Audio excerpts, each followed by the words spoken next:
My question is regarding an authentic hadith where it states that we must treat our women kindly and that women are made from a crooked part of the rib.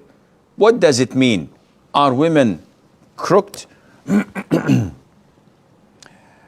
hadith talks about the origin of the creation of women. So when one asks what the origin of creation of Adam, we would say clay or dust. He was created from the earth. While Eve or Hawa was created from the left rib of Adam. And that's why they say in the human body, the left ribs is missing one. So that rib is not straight, it's crooked. The Prophet explained to us that women are created from such a rib. And being crooked, meaning that it's not straight. It has a peak and it has low points. Scholars say that the peak is how compassionate and loving and caring towards her children a woman can be. And a man could never reach that stage ever. So this is not criticizing women. Rather, it is a description of how they were created initially.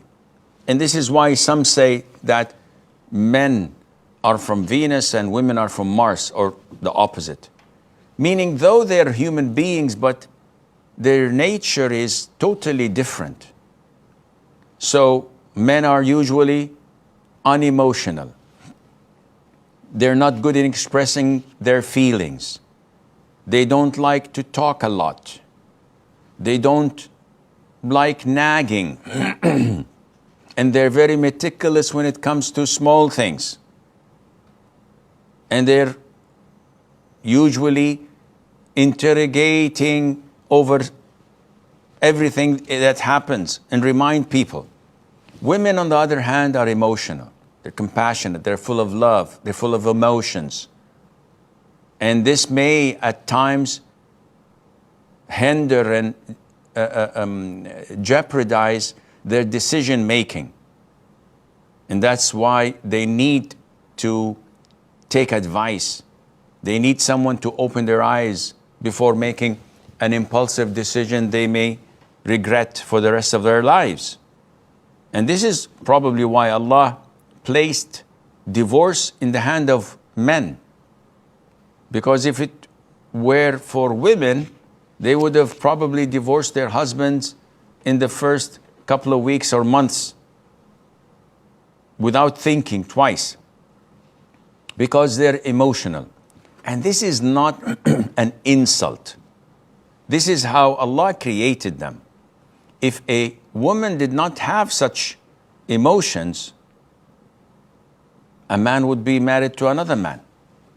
So there has to be this chemistry between them that is different poles in order to get attracted to one another.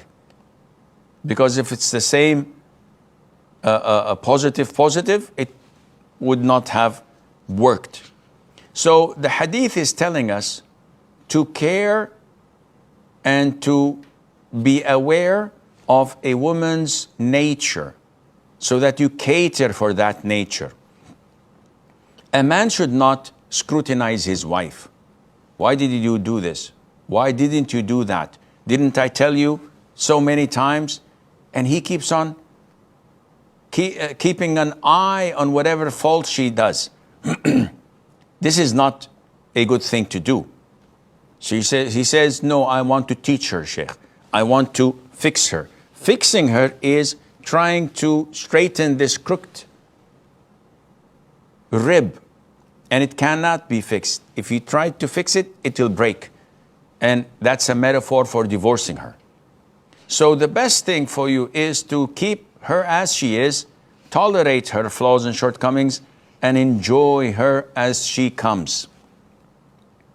But this is providing that she does not cross the red line and commits sins and haram, because this is not something that we can tolerate, and Allah knows best. And this doesn't mean that a man does not have flaws and shortcomings. Oh no, they're full of that.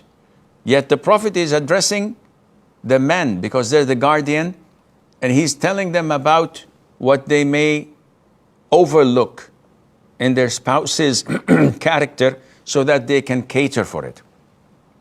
He did not say that men are, mashallah, fair and just and reasonable and logical and blah, blah, blah. No, we know that men can be even worse.